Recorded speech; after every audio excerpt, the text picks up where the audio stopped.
Welcome to the Whiskey Chasers, where we talk about our passion for whiskey and its history, either amongst ourselves or while interviewing distilleries, all while enjoying a glass. I'm Steve. I'm Nick. And I'm Chris. Please enjoy responsibly while enjoying this week's episode of the Whiskey Chasers. The cork really sets this thing off. It's a cool cork. What is this? We've yet to say. Oh, the bottle. This is a Overholt. A Overholt. Monogahela rye. Like Abraham, which is his name. Abraham Overholt. But this is a special release. Straight rye whiskey, Monogahela mash. Yeah. This is the first in the line of A Overholt bottles. It is with Overholt's kind of rebranding and bringing themselves back to Pennsylvania. This is their first bottle. I was hoping you'd say back to life, and I was thinking Evanescence. Evanescence. I was thinking of It's Always Sunny, going back to Philly. But yeah, it is fancy. It still has his face on the top. Yep. I love on that. Just on the top. I love how it's red too, and everything else On the is tippy like top? something Yeah. else. Yeah, but that cork, it's got like a wood top with like different. Yeah. Like it's been turned on a table. Kind of. It almost looks like it's a screw top. Yeah, And I thought it was. yeah. I forgot. Then I started trying to screw it, and I was like, "Oh, it's a cork." Yeah, because all the other stuff besides the tenure is a screw top. Really? Even Yeah. the 114? Yeah, pretty sure I was a corky or Okay. a Screw top. Yeah. Yeah. Okay. All right. Yeah, fancy. A Overholt rye, Monogahela mash. Yep. So It like a sour is- mash, but this is Monogahela mash. But Pennsylvania. Yeah, We're so- going back to This Pennsylvania. this is 80% rye, 20% barley, malted barley. 95 proof. And 95 80%, proof. it's all the Monogahela. Yes, the 80% rye is Monongahela rye, which is a type of rye out of Pennsylvania. It was the first kind of rye that really gained notoriety. It's from Western Pennsylvania. It's what was used before the Whiskey Rebellion. It's considered the traditional, quote unquote, traditional. Yeah, it's the first type of rye that really gained notoriety. This became known as a good rye. A good rye. It says on the bottle, we are receiving our rye's original Monongahela roots in honor of our founder, the proudly Pennsylvanian A. Overholt. Interesting. Age 4 years, for anybody that was wondering. We're going to smoke with it. Why not? What are you smoking? Why wouldn't we, right? Why wouldn't we? We're smoking something I have not smoked ever. Ever. This is something new. This is something I've been waiting on. This is something from 2016. Wow. All right. So 9 years old. Yes. Aged 9 years. Riverboat Gambler by Riverboat Cornell Gambler. and Diehl. That's a sweet name. Very cool label that you'll have to look at. It's just what you'd think. Riverboat Gambler says, in the tradition of the mysterious Mississippi riverboat gambling men, a flavorful blend of the South's tobaccos, Burleys, Virginias, and Perique, with an exotic taste of Turkish leaf. The odds are with you when you try this blend. So I've never had anything that I can think of that has been, Burleys, Virginias, and Perique with Orientals, which is what this basically is. Maybe I have, but I just can't think of like the addition of a Turkish, like an Oriental. It's kind of interesting. So, and knowing Cornell and Diehl, this has got to be heavily burley. So we're going to find out. November 2016. Let's pop her open. That one had some air. I could feel it hit my finger when it came out, the air. Never had this, but this one did get really good reviews back in the day when I bought it. So I don't know. It's like one of those things I bought 2 of them, put them back, and just never thought about it again. So we'll find out. So doing some research on Monongahela rye and kind of what made it. So there's obviously like the strains, like the area and all of that. But because of the area, corn was not very plentiful. It wasn't the type of thing at the time. So it was all very rye forward. It was always just a combination of rye and barley. That's the combination, usually a 4-to-1. So like this one, 80 and 20, 80% rye, 20% barley. Also always a sweet mash. So sour mash was not really a known thing at the time, or at least not regularly used. Also, it was usually used in a 3-chamber still, which is a combination of a column still and a pot still. So kind of a combination still going on at the time. Before you go on, Yeah. What's the smell of that? Muscadine grapes. Muscadine grapes. Okay. I'm curious if Chris agrees. It's got a very pungent smell. Okay, and is this an aromatic or no? Okay. Yeah, sorry. It reminds me of muscadine grapes, like muscadine wine. Just the blend and the time that it's been allowed to kind of mature is imparting its own, at least on the smell, it's imparting its own like flavor. So, and I think it's going to go well with this Monogahela because it almost smells aromatic. No, that's okay. Yeah, you gotta get that in. Yeah, no, I think the muscadine, the way that's kind of the sharp muscadine. Yeah, It's like sour, sweet at the same time, but very like in your face. this is going to taste like a finished tobacco. I think. Yeah, I'm pretty pumped. Those are kind of the rules of Monongahela rye, or what are kind of known for the time period.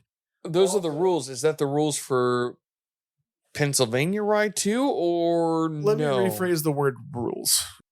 This was the common way of doing it at that So time. it wasn't a have to, but like this is how we do In it. the 1790s, this was kind of the normal of how it's just kind of how it was And done. you said it was a 3-column, right? Yeah, it's a 3-column still.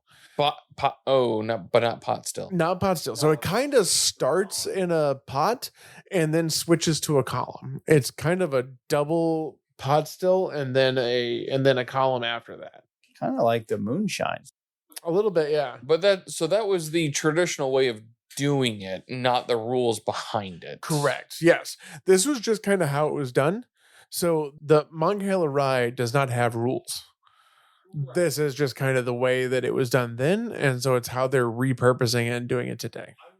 Sorry, repurposing. So there's some companies that might be doing this.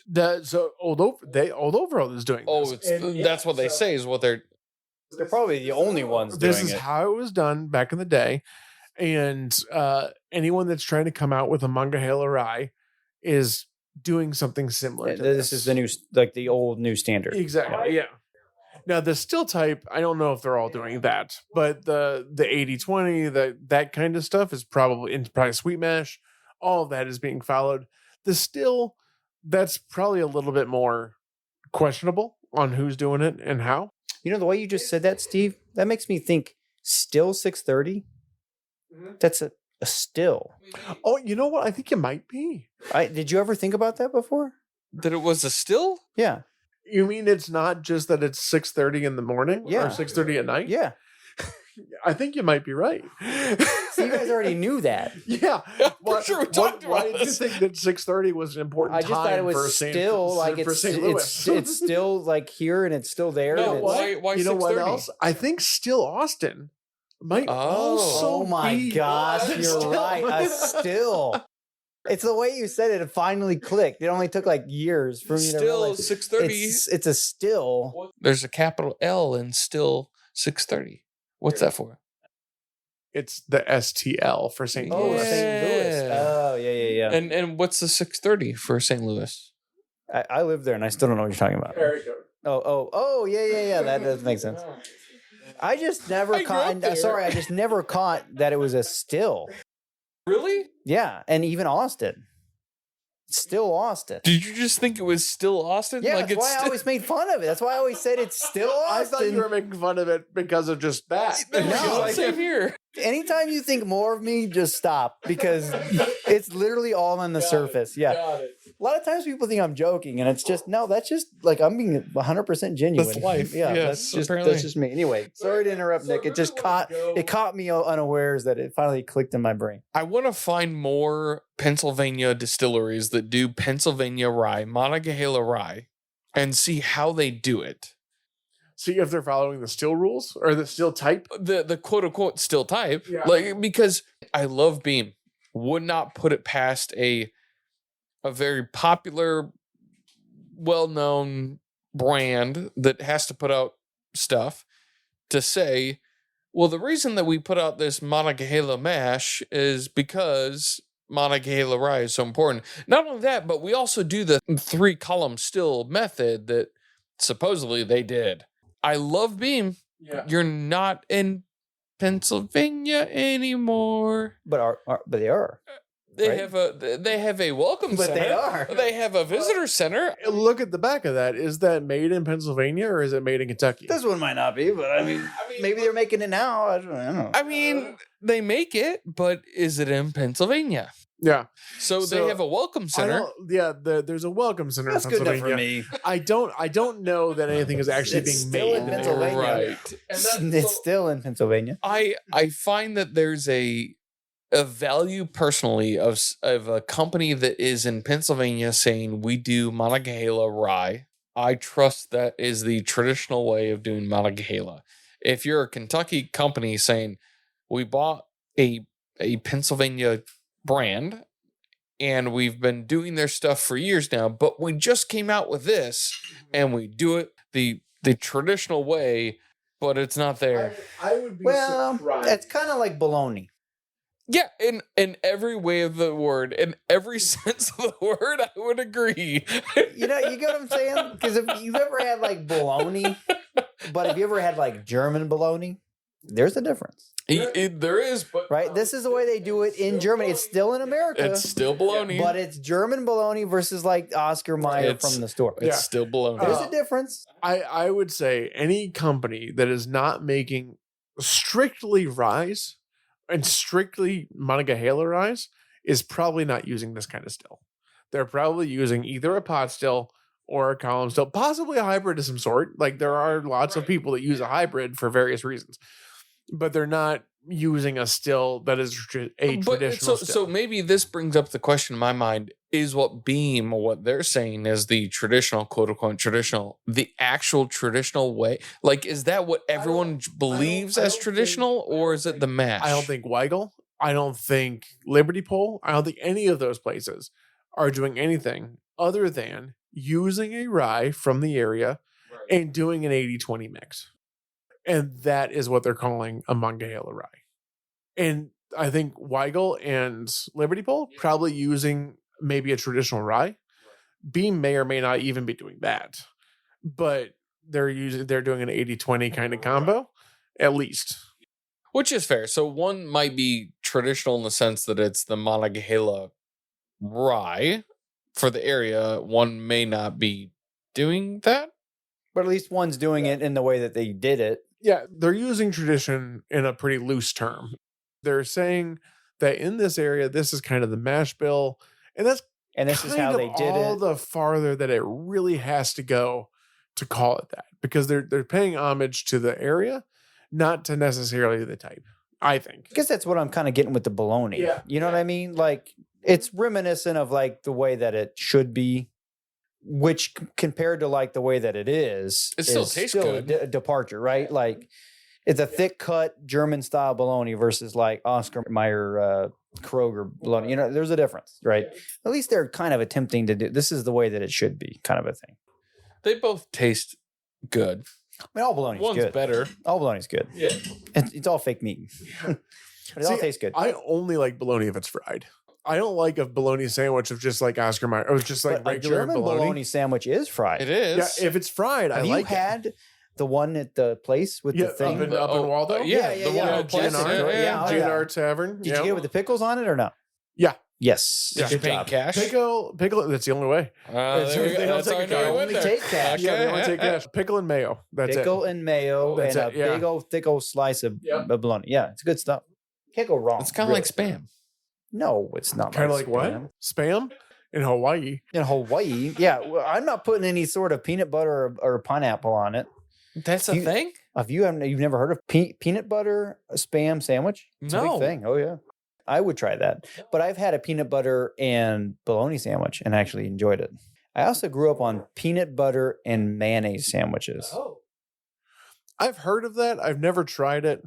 And I wouldn't try it on my own. If somebody gave it to me, I would have it. But I'm not gonna like make Well, one. I will say the caveat for anybody listening is when I say mayonnaise or mayo, talking about salad dressing. I do not like actual mayonnaise. First time I ever tried mayonnaise, real mayonnaise, I thought it was bad. What is I salad thought, dressing? like Laura put it on my sandwich, and I said, I like spit it out. And I said, "Oh, it's bad. This mayonnaise has gone bad." She goes, "What are you talking about? It's brand new." I'm used to the sweeter Miracle Whip, the salad the dressing. tangy. Yeah. I'm used to that. I'm not used to real mayonnaise. Is fake actually kind of mayonnaise. gross. I would It's kinda agree. gross. I'm right there with you. I like Miracle Whip. Miracle Whip, yeah. Yes. The fake stuff. Maybe yeah. it's a country thing. Like that real mayonnaise is disgusting. I grew up on Miracle Whip. gross. Yeah.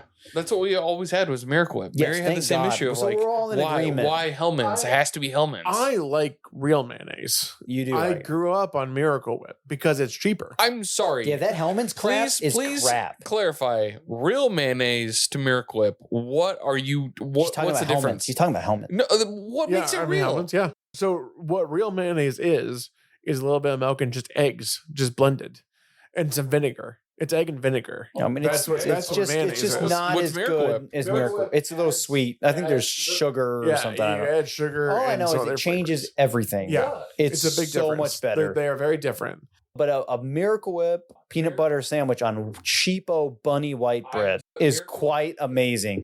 Also, probably what causes cancer. I'm telling you, Miracle Whip, ketchup, bologna, best sandwich you will ever You have. say ketchup? Yeah, I'm mustard myself, I'm a but I'll mustard do- guy I'll do on either one. everything but French fries. If ketchup only belongs on French fries, that's it. Period. The end. I don't even like it on a burger. And if you put ketchup on a hot dog or a bratwurst, go F yourself.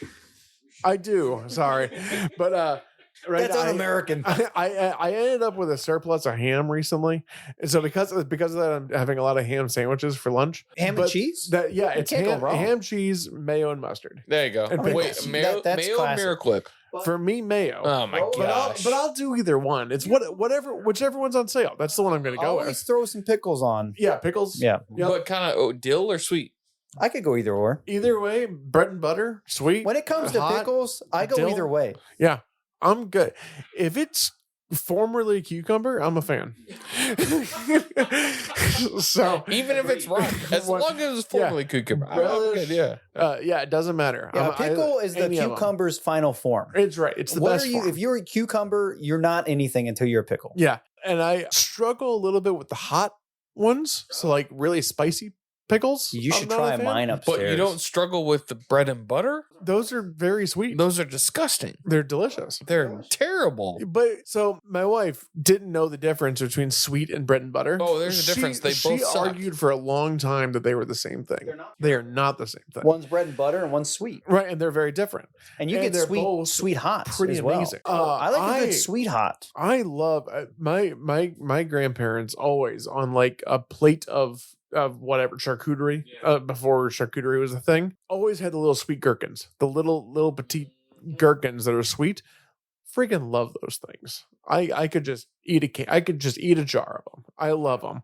And now they make them in like the same thing you would do like applesauce or whatever, like individual serving size things. And absolutely love them. You want to do yourself a favor? Get yourself a garlic pickle. Yeah, Mhm. garlic pickles. That's what I big grew fan up of with, that. yeah. Little horseradish on your sandwich there. Life's changing.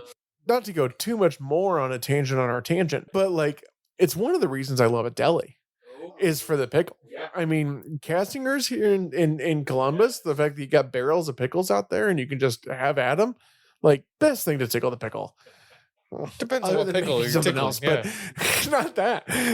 But food wise, it's king. Yeah, it's good. It's good stuff. Anyway, we'll get off the pickle talk. Yeah. So yeah, pickles are good.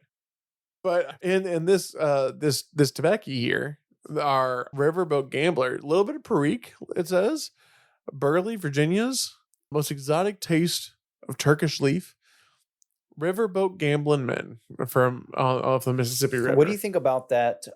Love the artwork. Gotta love it, don't you? Yeah. I mean, they really do a good job. That's what I think of when I think of riverboat gamblers.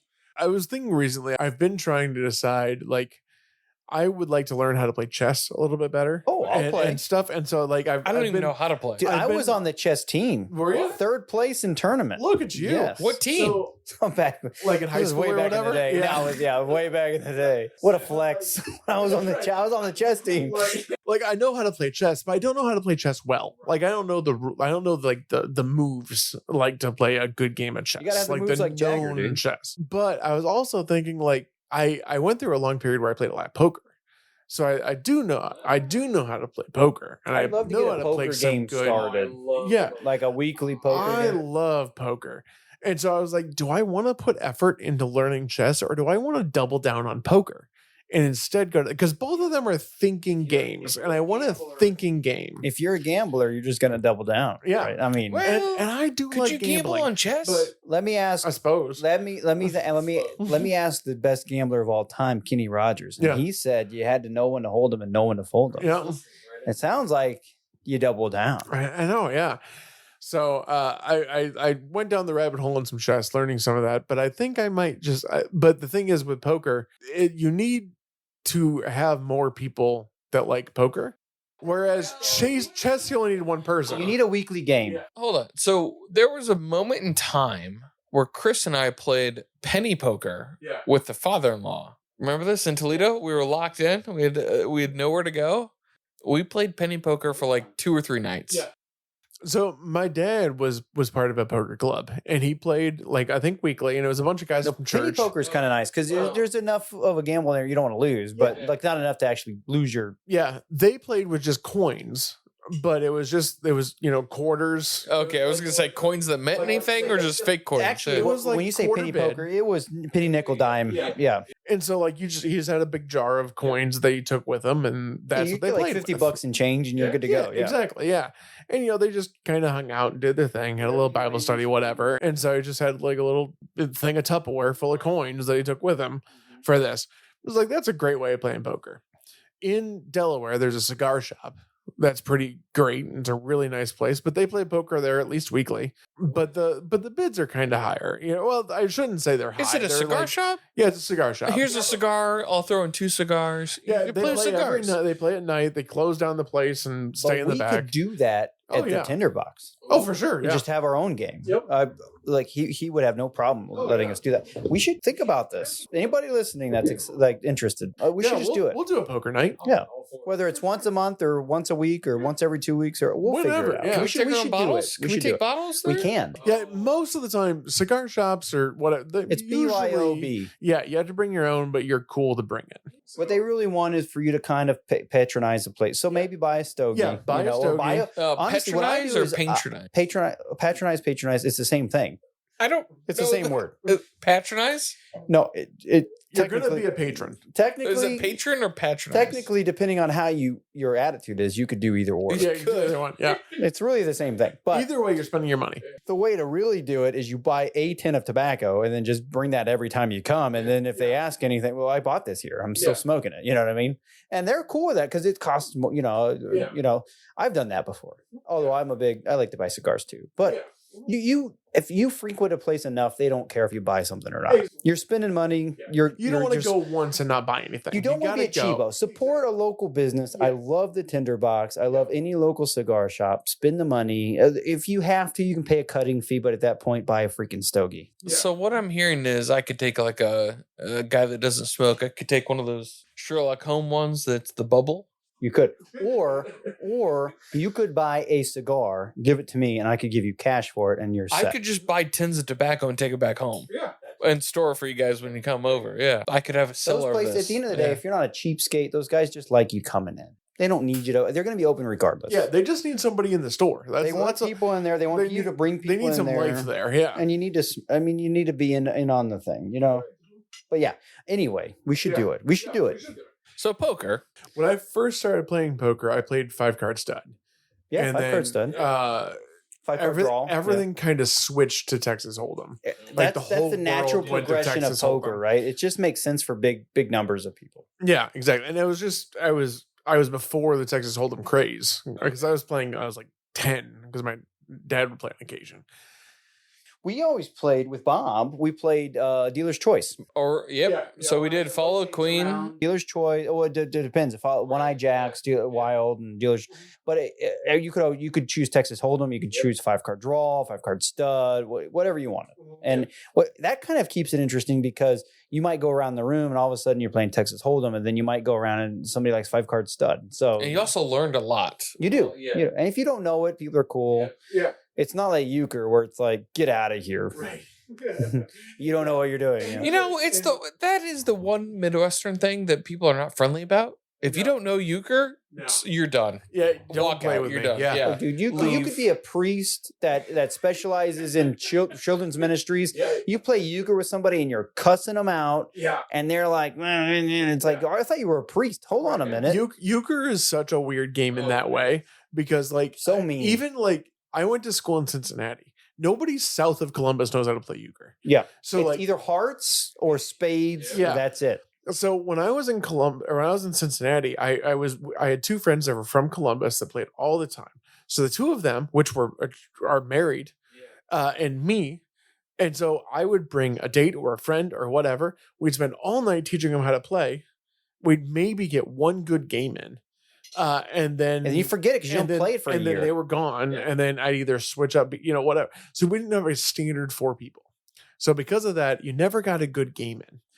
Now, Amy and I have a couple of good, Greg and his wife, and he's been on the podcast a couple times from the club and stuff.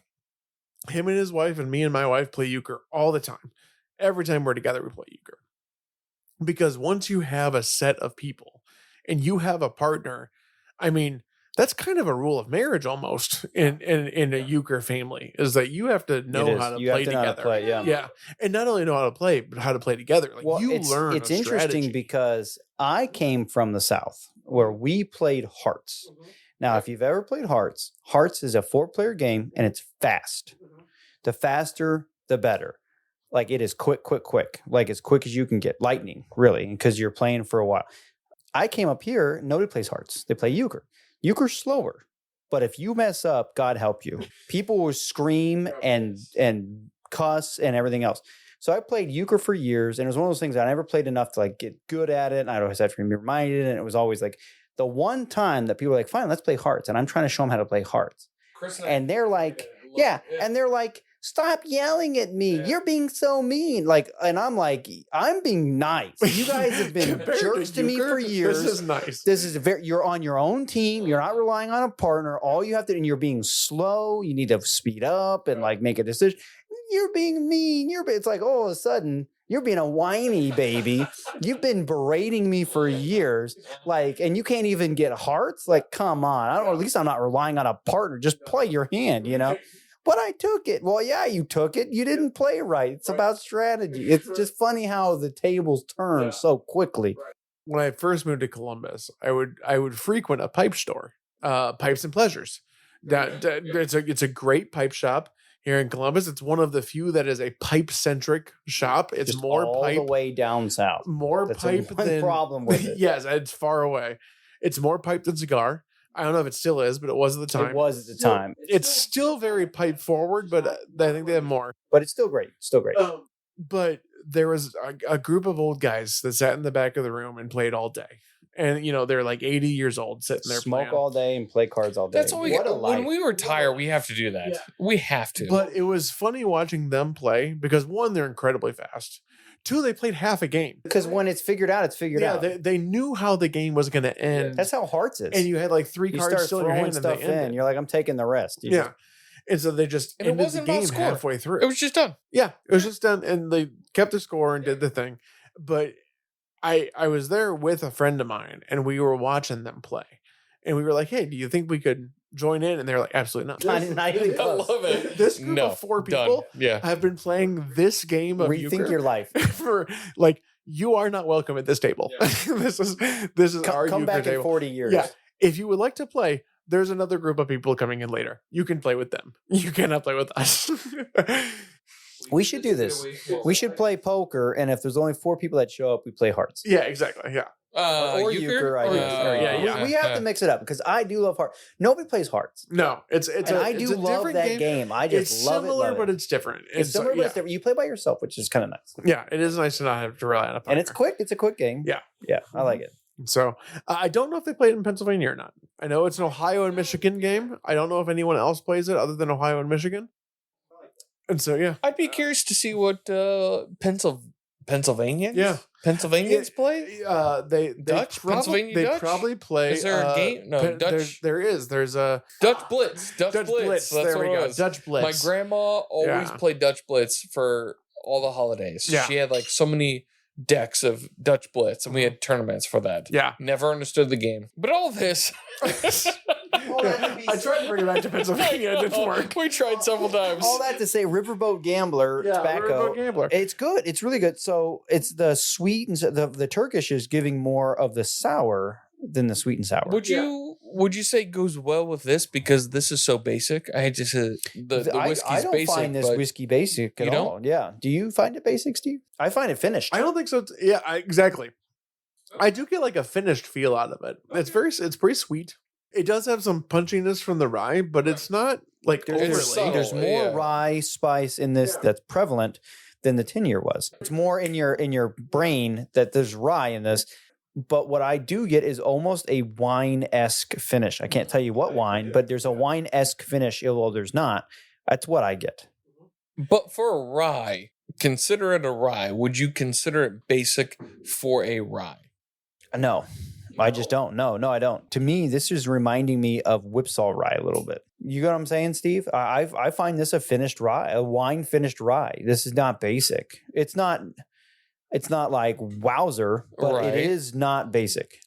So ryes aren't very basic, right? Ryes aren't basic in general. But for Old Overholt, which is kind of a basic rye, this is a departure. This is more enticing. There's some, which is actually kind of going along with this tobacco, because for a Burley Virginia with a little bit of Perique, which is a very common Cornell and Diehl kind of a thing. I don't know if it's the Turkish or it's the time. Something's going on with this pipe tobacco that's giving it a bit of a departure. It's a very basic tobacco, but there's a bit of a, I don't know what's going on kind of a thing, like a finish. That's what this is. This is a rye. This is definitely old Overholt. Like you can't even like, I think if you were to not tell me what this is and you poured it in a glass and I tried it, I'd be like, this is old Overholt with a finish.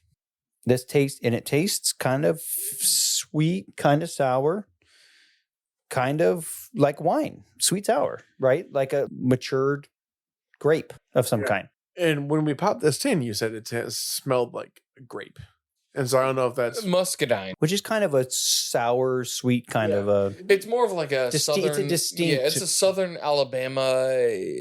It's tart. Yes, muscadine is tart. It is, which is also my favorite grape of all time. It's like as weird as it sounds, like a warm tart. You got like green grapes up here that are like a sweet tart, or it's like refreshingly tart, if that makes sense. Muscadine to me is more like a warm tart, almost like apple pie tart. It's a little like it's not as bright in the flavor. It's a bit warmer and tart. It's definitely more of a deep sort of feel to it. Mature. Yeah.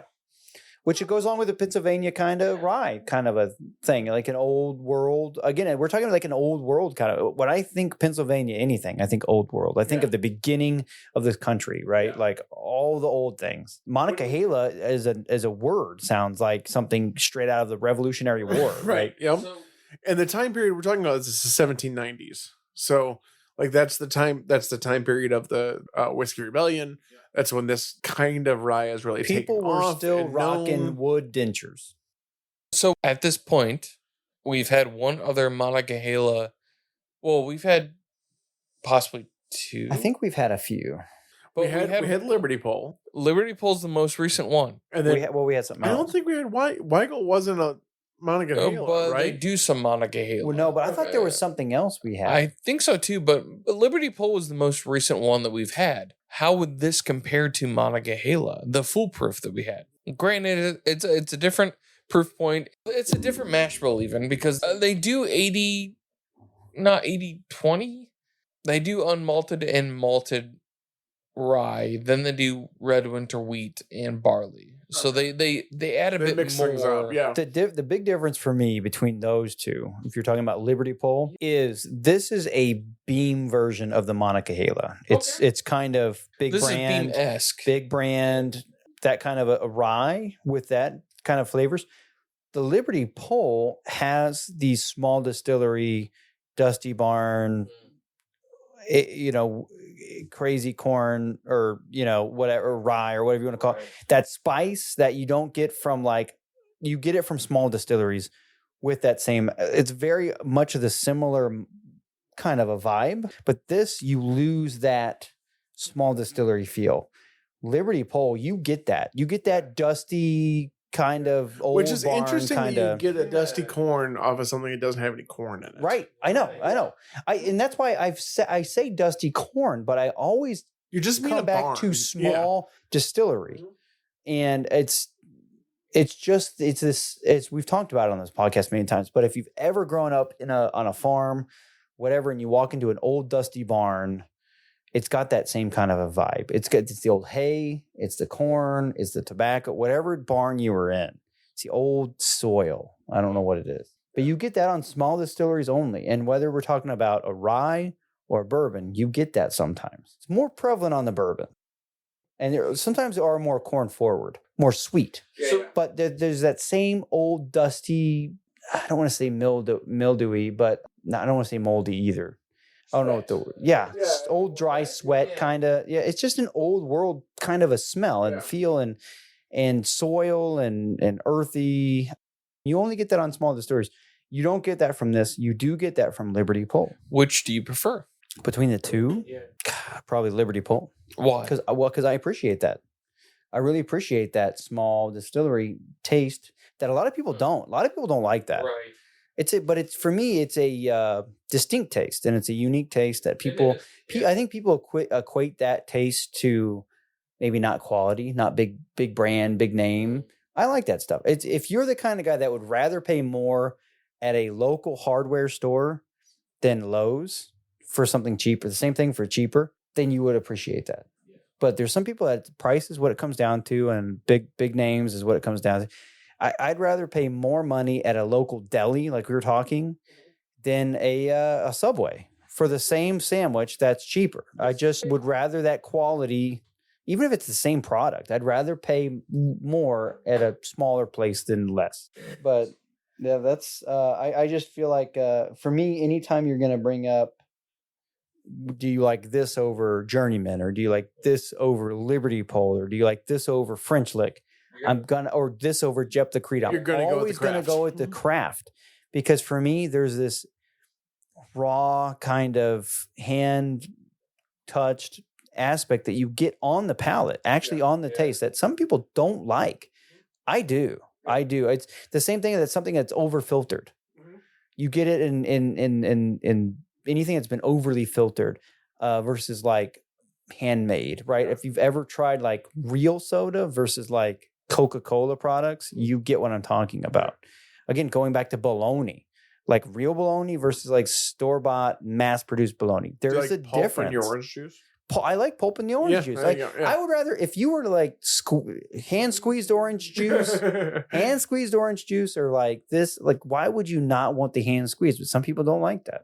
Whatever, everybody's different. I like the real stuff. It's got more flavor, more intense flavor. And an interesting thing with this is that Beam, in this particular case, said, we would like to make a Monogahela rye. We would like to make a traditional Monogahela mash. We would like to make a traditional Monogahela rye.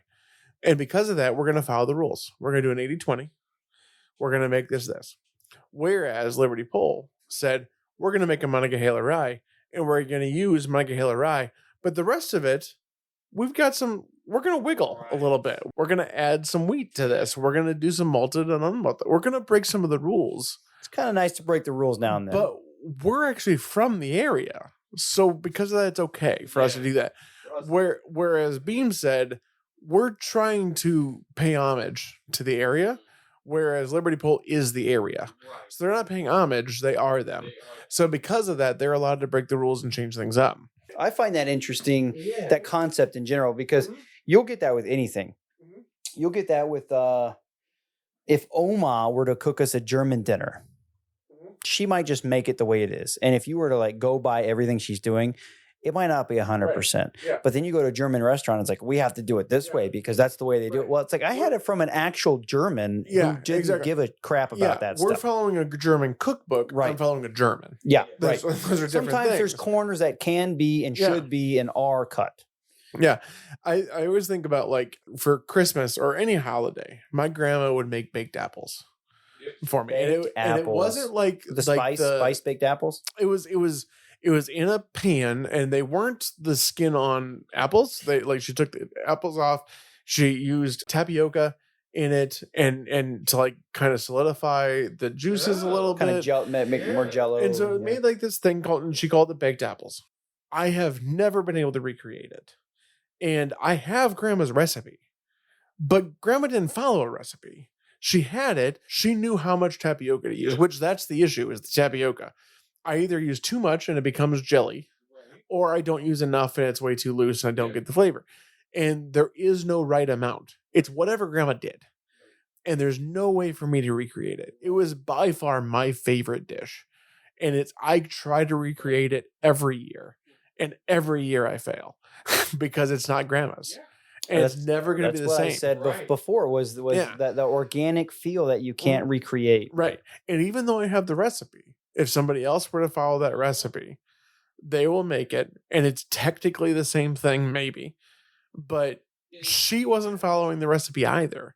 Because the recipe is like cover the bottom in tapioca. What the hell does that mean? What's the bottom? Yeah. Right. What's the size of the pan? All this. And so there's no way to follow it. And that's kind of what this is. It's they're following the recipe, whereas Liberty Pole is living it. And so you're going to have a different feel for those two things. So I would say that anyone that's trying to recreate Monogahela rye that's not from the area is following a recipe. Whereas Liberty Pole is grandma. They're different. They're the same, but they're different. Trying is a key term. I either make something or I try to make something. Yeah. Like I'm either doing what I do because this is the way we've always done it. And those things vary from generation to generation or whatever, from day to day, versus like I'm trying to do this. I mean, it's the equivalent of saying we have a visitor center for our distillery in Kentucky. Versus we have a distillery in Kentucky. We are visitors. Right. We live here. Yeah. And for Old Overholt, that's kind of reversed. It is their visitor centers in Pennsylvania. Right. Their tradition is from Pennsylvania, but they're no longer the same company. And it's not to say that one is better than the other or one is worse. It's kind of interesting that you bring that, because I feel the same way about, like, say, we have this big Irish fest in Dublin. Yeah. You'll see people from all over. For one thing, they wear kilts, which is kind of interesting. And they're all coming in, it's Irish this, Irish that, and they're pushing it. Wow, my heritage goes back.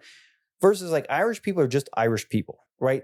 And they're not trying to be extra. I mean, that doesn't mean they don't have their own festivals and stuff, but they're not going there being like, I'm Irish. If you're Irish, you shouldn't have to say it. Like, you know what I mean?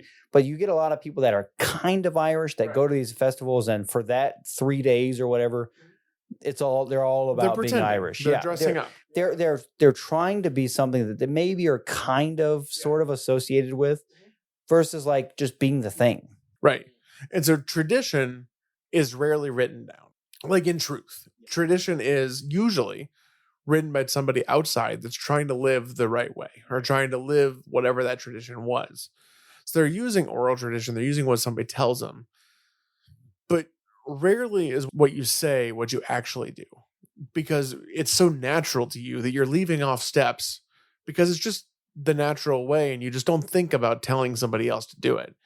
Anytime you follow a step-by-step direction, and you'll see this a lot, especially if you talk to older people and you're trying to learn something from them, they're starting in the middle, or they're skipping steps because they think everything else is already like a given. Exactly. Yeah, exactly. Because that's who they are. These are just it's a given steps. thing. Yeah, and so they're should have left to tell off. you, because you should just know that. Exactly. And so you have to fill those gaps, and you may or may not do it correctly because you don't know, you don't live that. So when somebody else is writing down somebody else's tradition, it rarely conveys exactly what that tradition was. Because it's so normal to you that you don't think to write it down, because you think that would be normal to everybody. That's just natural. That's just natural. It's a natural, normal thing. Yeah. That's a good point. That's a very good point. And so because of that, anytime you're going to a Irish festival, you're following tradition rules written by other people, not the actual person. So in something like a Liberty Pole sort of situation, for them, that's where they're from. So it's handed down person to person, and it's within the same group. And so those things line up, and what you the inherent natural is already there. Right. Whereas if you're from the outside looking in, you're filling in those gaps with your tradition, whatever that may be, and which is kind of muddling it a little bit. It's being mixed some. You're trying to force. Anytime you're trying to force something, it's not natural. I always come back to the analogy. I always tell people that if you always brush your teeth with your left hand and you brush your teeth with your right hand, you're performing the same act, but you're forcing it. It's not natural, and people can pick up on it. Yeah. If you were to watch somebody brush their teeth with their opposite hand, you'd be like, that doesn't look normal. Right. Because it's not for them. It's not for them. But for other people, it is. Yeah. And it's also why, like, I'm left-handed. And because I'm left-handed, my handwriting is atrocious. I have really bad handwriting. Same right here. And you'll notice by left-handed people, either their handwriting is incredibly bad or incredibly good. Because they've worked so hard to make it perfect. And they write with their hand all the way on top so they don't smudge anything. Crooked, yeah. So like just things aren't made for left-handed people. No. Yeah, but you find the workarounds, and sometimes that makes the difference. When we're talking about recipes and stuff, even old school recipes, well, why do you do it that way? Because that's what we had, right? Like if you look at Oma's bread, right? She makes it that way because that's the only option she had in World War II. And her mom only had that option. So if you were to actually use the right stuff, it'd probably be different. Yeah. Wouldn't taste the same. Right. But they only had certain things, and that's what makes it good. Right. If you look at spatulas, it's basically flour and water, and it was the basic stuff and it was a gravy made out of basically meat and water. Right. Yeah. Not much, because that's all they had. Right. Is it delicious? Yes. Is there more ingredients you could add? Yeah, but it would change it. It wouldn't be as good. That's what they had. That's what they peasant food. The peasant food, yeah. That's all we had is soup from a stone, you know what I mean? Like sometimes overcoming the obstacles makes the thing more special is what I'm getting at. Exactly. And that's true when it comes to liquor and bourbon and rye and everything else. Yeah, but to A. Overholt's credit, they're trying to continue the tradition. So you have to create those things, otherwise it would die off. So it may not be technically traditional, but it's from the area.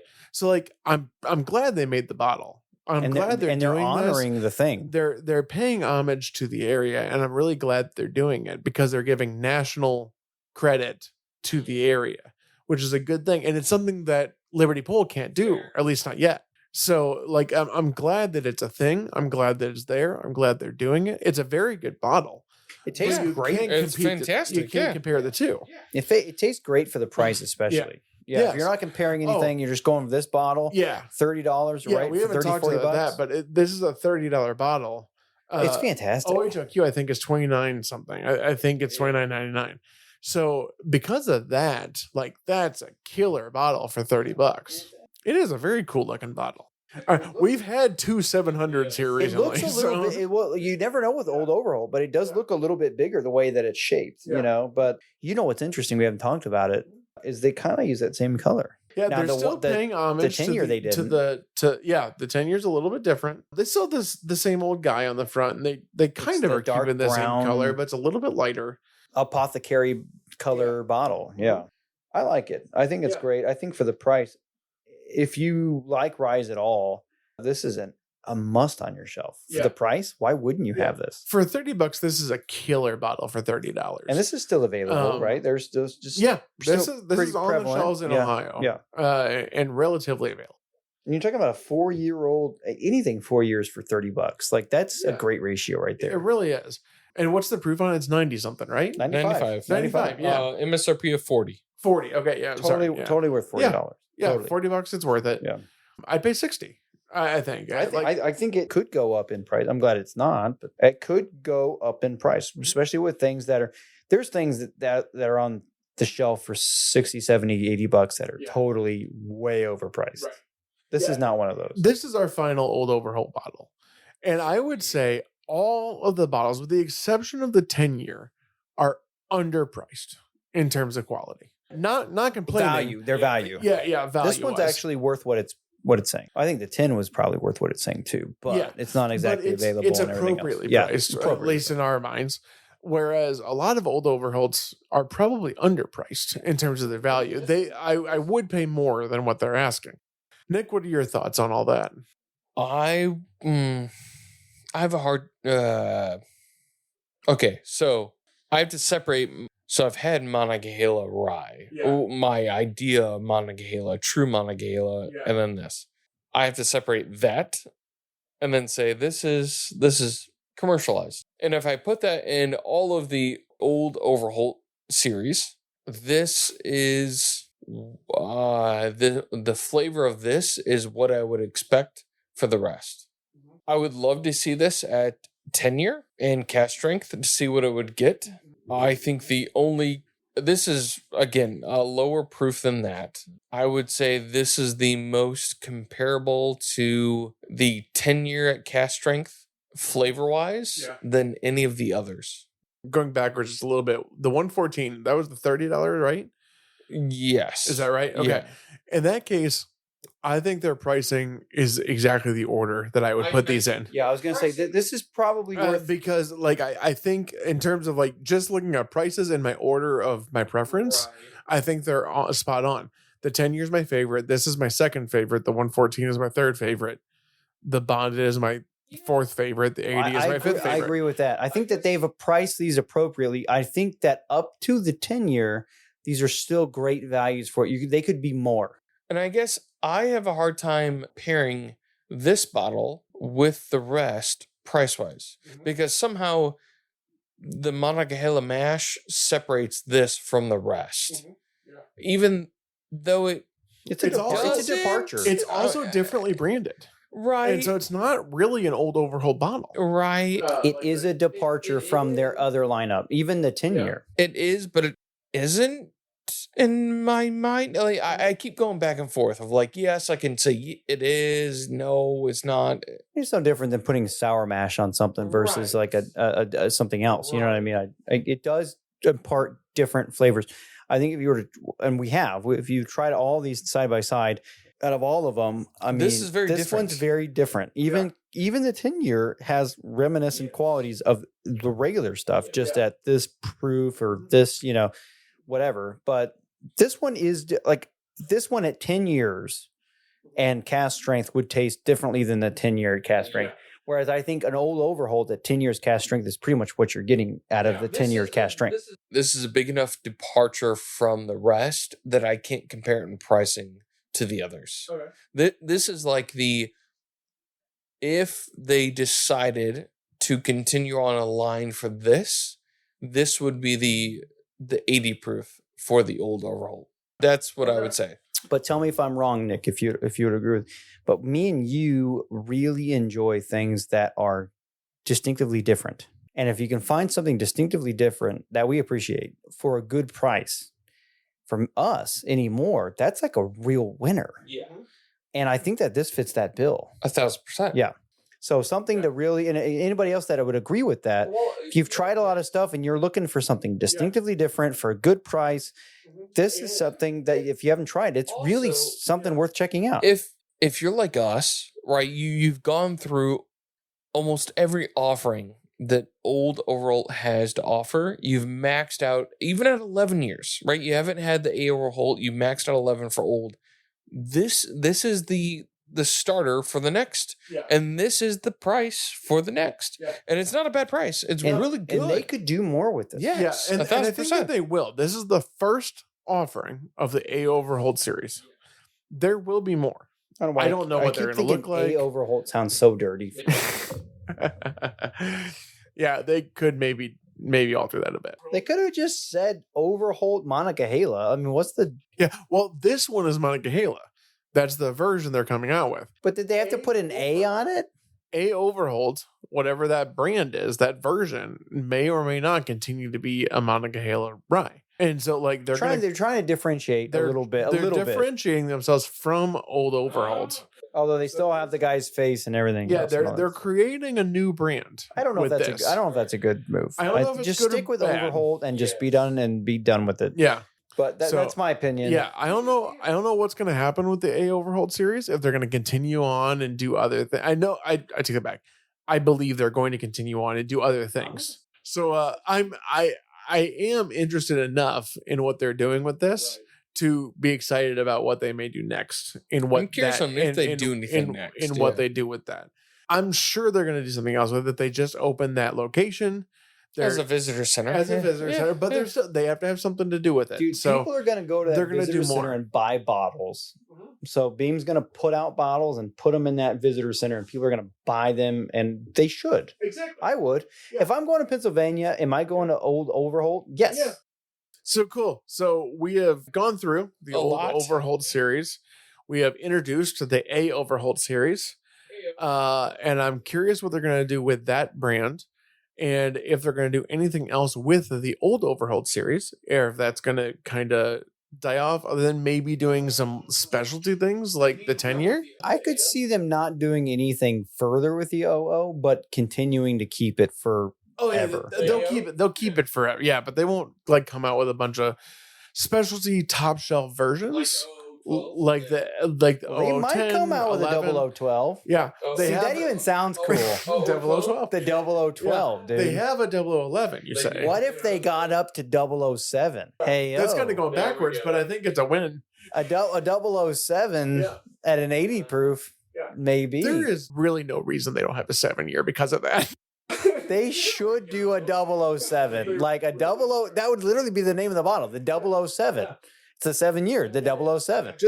You can just line that up, old Overholt, and then put the 7 right there. Can you tell that I have a minor in marketing? Yeah. Like, that's perfect. That's a win right there. So yeah, I think that, at least for me, the pricing matches my rating of all of these, which just kind of works out. That rarely happens. I feel like Steve's about to spend $100 on rye. I know. Well, yeah, but this rye is this is a dang good bottle. The A Overholt, though, I can get that bottle, and I will be getting a bottle of that. That is that price. You bet you're for fantastic. $30, $40. I'll for sure get that. That and the 114. Those have here's the thing. Up onto the top of my list of buys. We're finishing the Overholt series, the OO series, all the Overholts. Yeah. And the thing that I do want to convey to the listener, other than the 10-year, because that is something more, is why wouldn't you have all of these bottles in your collection? Yeah. For the price and the quality that you're getting and the flavor and everything else, unless you absolutely detest rye, you should have these bottles in your collection because they're all great. They're all great priced bottles. For $100, you can have all 4 of them. You can have all of them on your shelf. And there you go. And we're talking about one of them's a liter. Something to think about. Yeah, you can have the 00 series for like $100, with the exception of the 10-year. So it's well worth it to do old Overholt. It is a value series for sure. Value and quality. Yes. It's got the payoff. Well, perfect. We'll see you next time. Till next time.